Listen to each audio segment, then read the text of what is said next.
ask for. Yeah. We have the self-defense laws since a long time, and there is a terminology used as a reasonable force, which was a point of discussion across the globe. Like there is a question on the reasonable force. Can you commit Canadians that if any homeowner won't be charged if armed intruders enter their property? Because that's a concern with many of the Canadians across Canada, that midnight home invasions, that with the armed intruders and homeowners were charged, even though we had the self-defense laws. So can you commit, and what is the solution for this self-defense? Thank you. Yeah. So first off, I would start by saying that self-defense is a defense in Canada. It exists.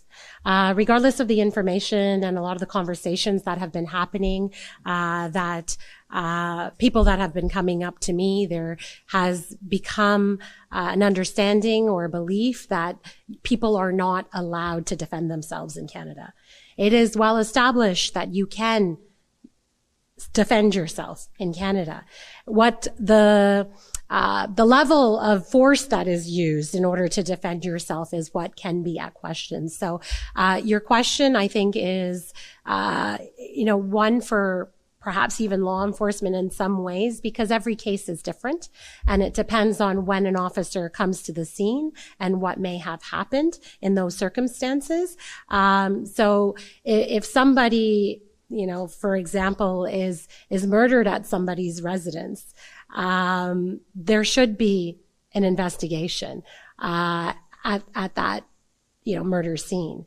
And to say that there should be no investigation and nobody should have the ability to lay charges, I think would go too far within the Canadian system. And even those that say that the U.S. has such laws, that does not exist across the U.S. as well. And in the states that it does, they have seen incidents where innocent victims, people who are, mistakenly going to the wrong house, to pick up their little brother. There have been many cases that I could, list, that I've looked into. And we don't want to create a system where people feel, that they have the right, to shoot and kill somebody.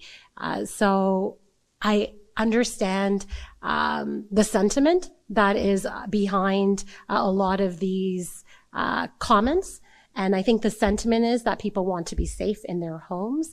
And that's exactly what we're trying to do through the series of different pieces of legislation we're putting forward to try to give law enforcement the tools that they need, to make sure that investigations can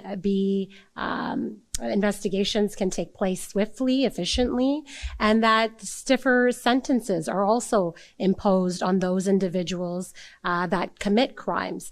We want to deter them, we want to catch them, and we want to punish them. And that's achieved through all the different pieces of legislation that we've put forward. We want to make sure that Canadians feel safe at the end of the day. And so that's what I would say, that, people do have the right to self-defense.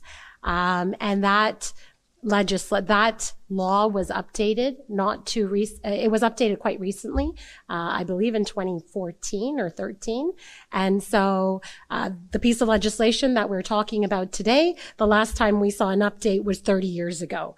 And I think it's really crucial that we make sure that police have the tools they need, to investigate crimes. And these crimes do include break-in enters, auto theft, murders, you name it. Lawful Access would be able to provide police the tools needed to efficiently investigate those crimes and hold perpetrators accountable.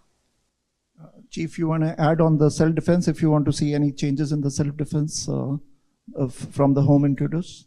So, sorry, Nin, I can't speak on behalf of the federal government, and clearly today is about Bill C22. You and I can speak every day of the week on these other issues. So I don't know if it's the most appropriate time to talk about self-defense, to be honest. But we at Peel understand people's fear of being victimized in their home. Their homes are now, people are concerned to leave their children at home at night when they go out. And it's absolutely an issue, obviously. And our wholehearted focus is on what can we do to turn the dial down on that. We have spent time with Minister Fraser, Mr. Anandasangri on ideas to get upstream to prevent this from happening. In fact, even like the suggestion of new offenses as it relates to home invasions and those type of things. So, and our efforts are always on how do we prevent it before it always happens. Absolutely, yes. Do people feel concerned about their homes? But be happy to talk to you offline on that. And you know, if I may, I'll say one more thing to that. One of the incidents that recently happened that has really, I believe, sparked this conversation. I believe it was that Ontario man that was charged after a home invasion, and there was a kerfuffle, a fight, whatever happened in that scene. There were charges laid upon the homeowner. Those charges have since been dropped. And I think that is recognition that when the system looks at the facts of the case, when they're able to identify what occurred, that the system does work. And so if you go and look up that case, it did not go to proceed to trial on charges laid against that homeowner.